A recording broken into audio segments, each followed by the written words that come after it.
Greetings and salutations, and welcome to the Brahma Bulletin. I'm bullish on the Brahma, and I'm here to give you all the news, reviews, previews, updates, and stories, and everything dealing with the San Antonio Brahmas. I was out last week due to Thanksgiving, and most importantly, it was my 1 year anniversary. So I spent the time with my beautiful wife, and I just enjoyed the time off, and I'm ready to start another year with her, and I'm super excited, and I'm truly blessed to have her in my life. So now that I'm back at work, I will be starting a series of videos focusing on each group of players on the San Antonio Brahmas. That would be your quarterbacks, your offensive skill position, the offensive line, defensive backs, and the special teams players. But before I start, I would like to point out that since my last video that I made, the Brahmas added two new quarterbacks. That is Reid Sinnett from San Diego and Jack Coan from Notre Dame. So in today's video, I will be starting this series by looking into the offensive line. So as a refresher, the Brahmas selected Luke Juriga, a center, Darius James, an offensive tackle, Willie Wright, a guard, Marcus Tatum, offensive tackle, Malcolm Bunchy, guard, Robbins Joseph, offensive tackle, Norman Price, guard, Cole Leveo, guard, and Jonathan Irizarry, an offensive tackle. So that makes up your offensive line for the upcoming season. Hey, you know what? I think I will call our offensive line the Brahma Bulldozers. Get it? Get it? Bulldozers? Yeah, okay. Wah, wah. So, anyways, as most football fans know, the core of the game, it really starts in the trenches, both the offensive line and the defensive line. It is those two components that really dictate how the game is going to be played. And so for offensive, it's all about physicality up front, making sure you got your pass protections, your blocking, and trying to protect your quarterback at all costs and opening up holes for your running back.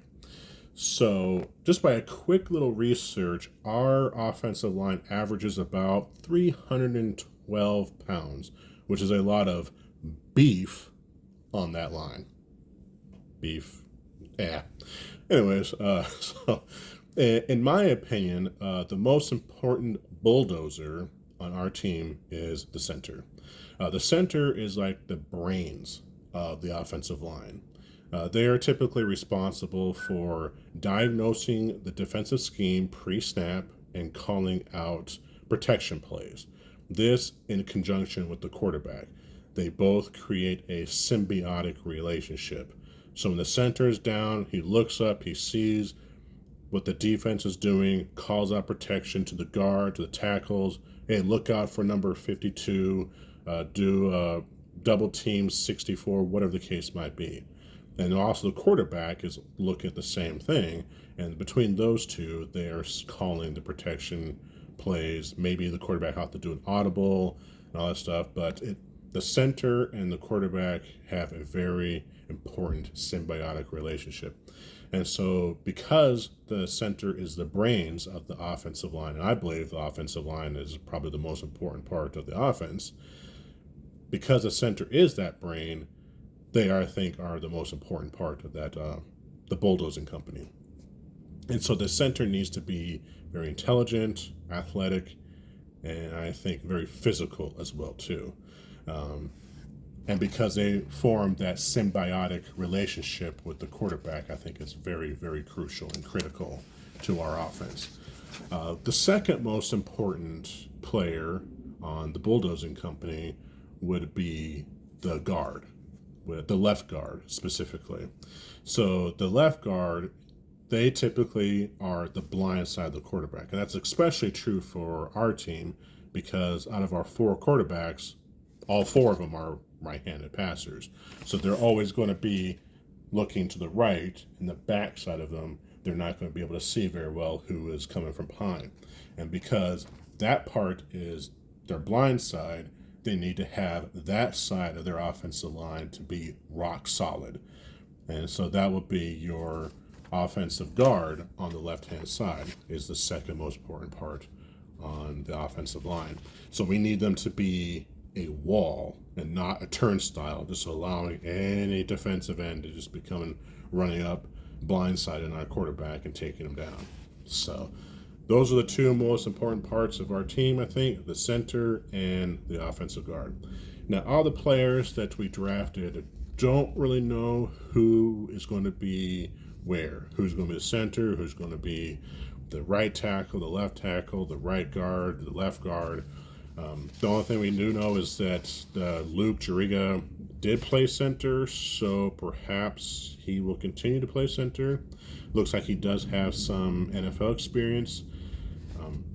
Now, just because you had NFL experience does not mean that you're going to be better than all the players on the team that does not have NFL experience. So that does not automatically give him an edge against anybody else. It does help having NFL experience, experience at the highest level of the profession. So that is good for us. But as far as everybody else, though, I don't really see any experience at center. So perhaps they can play any position. So I guess we'll see as we get closer on and training camps and all that good stuff there. Now, the Browns offensive line coach is Peter Mangurian. Now, that name may sound familiar to some people because Coach Mangurian was the offensive line coach for the Denver Broncos, including the year that they won the Super Bowl. He was also the offensive line coach for the New York Giants, for the Atlanta Falcons, and the Tampa Bay Buccaneers. So he does have a lot of experience specifically as an offensive line coach. His job is to get the most out of all the beef patties that make up our bulldozing company. So that's just a quick rundown of our offensive line. Like I said, I like to call them the Brahma Bulldozers. So we'll see how it goes. I'm really excited to get to know more about each one of our bulldozers, and hopefully they can pave a way for our running backs and keep our quarterback upright and clean in the pocket, and we can do some really good things. So as always, keep your horns pointed upward, San Antonio, and I'll catch you next one. Have a good one, and I'll talk to you soon. Bye-bye.